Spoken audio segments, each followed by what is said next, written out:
Good evening. मैं आलोक BCC के YouTube channel पे आप सभी को स्वागत करता हूं और आज हम लोग देखेंगे 1 फरवरी का जो भी महत्वपूर्ण करंट अफेयर्स है जो आपके परीक्षा के दृष्टि से अहम है, वैसे सारे प्रश्नों को देखेंगे।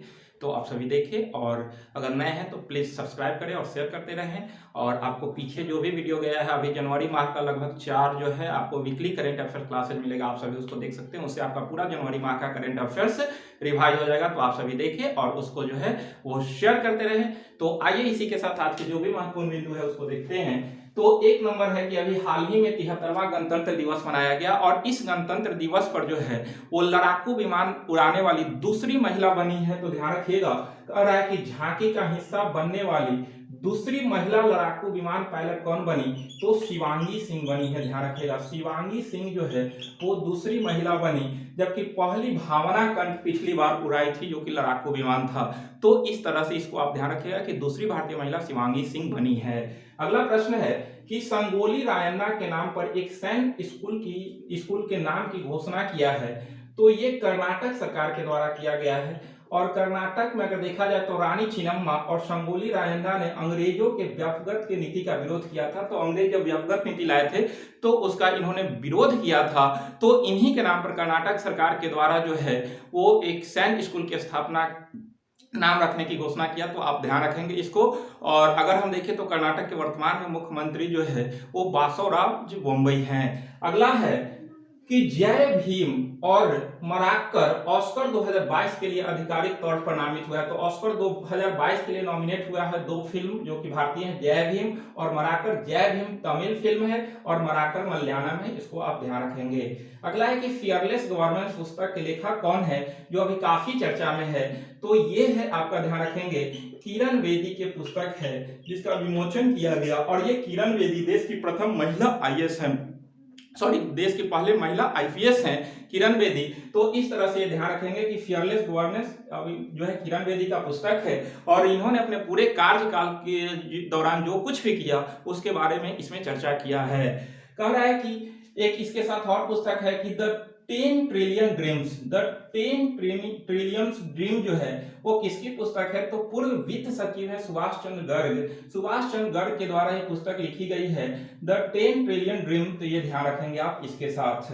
अगला है कि सियोमारा कास्त्रो जो कि होंडुरास की पहली महिला राष्ट्रपति बनी। होंडुरास की प्रथम महिला राष्ट्रपति बनी कौन? तो सियोमारा कास्त्रो। अगर हम देखते हैं कि होंडुरास की राजधानी का है तो तेगुसिगाल्पा इसकी राजधानी है। और होंडुरास जो है वो उत्तरी अमेरिका कॉन्टिनेंट का जो है वो एक देश है, ध्यान रखना है।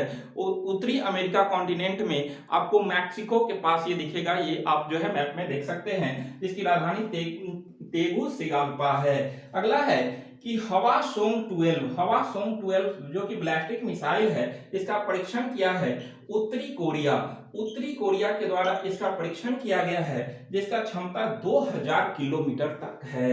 अगला है कि देश की पहली स्पोर्ट्स यूनिकॉर्न कंपनी कौन बनी है? तो ये सीएसके चेन्नई सुपर किंग बनी। यूनिकॉर्न का मतलब होता है कि सबसे बड़ा स्टार्टअप। इसका भी बाजार में आपका 7600 करोड़ हिस्सेदारी है, तो इसलिए सबसे बड़ा जो है स्पोर्ट्स यूनिकॉर्न कंपनी बनी है सीएसके, आप ध्यान रखेंगे इसको।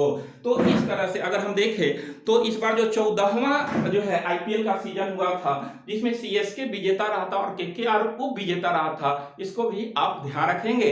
और अभी 15वां संस्करण 2022 होने वाला है और इस बार टोटल आईपीएल में 10 टीमें हिस्सा लेने जा रही है, जिसमें से 2 नए टीम है जो कि एक अहमदाबाद है और दूसरा लखनऊ है। अगला प्रश्न है कि निपात अनुसंधान पोर्टल का शुभारंभ किसने किया? तो स्वास्थ्य मंत्री के द्वारा किया गया है। स्वास्थ्य मंत्री के द्वारा इसका उद्घाटन किया गया है, पोर्टल को लॉन्च किया गया है, जो कि क्या है? तो रिसर्च को बढ़ावा देने के लिए देश के केंद्रीय स्वास्थ्य मंत्री मनसुख मंडाविया के द्वारा इस पोर्टल का शुभारंभ किया गया है जिससे रिसर्च को बढ़ावा दिया जा सकता है, ध्यान रखेंगे आप। अगला है कि राष्ट्रीय महिला आयोग अपना 30वां स्थापना दिवस कब मनाया? तो 30वां स्थापना दिवस ये मनाया है, ध्यान रखेंगे 31 जनवरी को। 31 जनवरी को 30वां स्थापना दिवस मनाया कौन? तो ये मनाया है आपका राष्ट्रीय महिला आयोग। और इस तरह से अगर हम देखेंगे कि इसकी स्थापना कब हुई थी तो 1990 के अधिनियम के तहत 1992 में 1990 के अधिनियम के तहत 1992 में इसकी स्थापना हुई थी। परंतु यह एक संवैधानिक संस्था नहीं है, यह एक कानूनी या विधिक संस्था है, इसको आप ध्यान रखेंगे। और वर्तमान में राष्ट्रीय महिला आयोग के अध्यक्ष कौन है? तो इसके अध्यक्ष अभी रेखा शर्मा है। रेखा शर्मा इसके अध्यक्ष है। और इसी के साथ एक पूछता है कि राष्ट्रीय मानवाधिकार आयोग, तो उसकी स्थापना 1993 ईस्वी में हुई थी और अभी उसके जो है वो अध्यक्ष अरुण कुमार मिश्र हैं। अगला प्रश्न है कि ओडिशा ओपन बैडमिंटन टूर्नामेंट 2022 इसका आयोजन कटक के अंदर किया गया, ध्यान रखेंगे। और इसमें महिला एकल का विजेता उन्नति हुड्डा रहे और पुरुष में किरण जॉर्ज रहे हैं। पुरुष में किरण जॉर्ज और महिला में उन्नति हुड्डा। और ये मात्र 14 साल के वर्ष अवस्था में जो है वो इन्होंने ये विजेता रहा है। मात्र 14 वर्ष की उम्र, जो कि सबसे कम उम्र में ऐसा करने वाले खिलाड़ी बने, ध्यान रखना है। अगला है कि security printing and meeting corporation, security printing and meeting corporation, यह एक महारत्न कंपनी, सॉरी मिनी रत्न कंपनी है। इसने कहा है कि ऑफ इंडिया लिमिटेड ने नई बैंक नोट प्रिंटिंग लाइन स्थापित किया है। यानी कि security printing and meeting corporation of India limited क्या है? यह एक मिनी रत्न कंपनी है। इसने एक नई बैंक नोट प्रिंटिंग लाइन स्थापित किया। इसने दो नई प्रिंटिंग लाइन स्थापित किया, जबकि पहले से दो था, एक नासिक और दूसरा देवास। नासिक आपका महाराष्ट्र के अंदर है, देवास मध्य प्रदेश में, मैसूर कर्नाटक के अंदर है और शाल्वोनी जो है वो आपका पश्चिम बंगाल में है, ध्यान रखना है, पश्चिम बंगाल के अंदर ये स्थित है। तो इस तरह से अभी देश के अंदर जो है वो 4 बैंक नोट प्रिंटिंग लाइन अभी देश के अंदर है। और ये चारों आप ध्यान रखेंगे, कहां कहां? नासिक, देवास, मैसूर और शाल्वोनी। अगला है कि केंद्र सरकार ने कोयला क्षेत्र में से संबंधित मुख्य प्रदर्शन संकेतक साझा करने के लिए कोयला दर्पण पोर्टल लॉन्च किया है। यानी कि केंद्र सरकार ने कोयला दर्पण पोर्टल लॉन्च किया, किस लिए? तो कोयला उत्पादन एवं आवश्यकताओं या जो भी आवंटन है उसके जो भी गुणवत्ता है उसके जानकारी इस पोर्टल के माध्यम से आप ले सकते हैं। तो इसलिए केंद्र सरकार ने जो है वो कोयला क्षेत्र से संबंधित जो भी जानकारी आपको हासिल करना है उसके लिए कोयला दर्पण पोर्टल लॉन्च किया है, आप ध्यान रखेंगे इसको।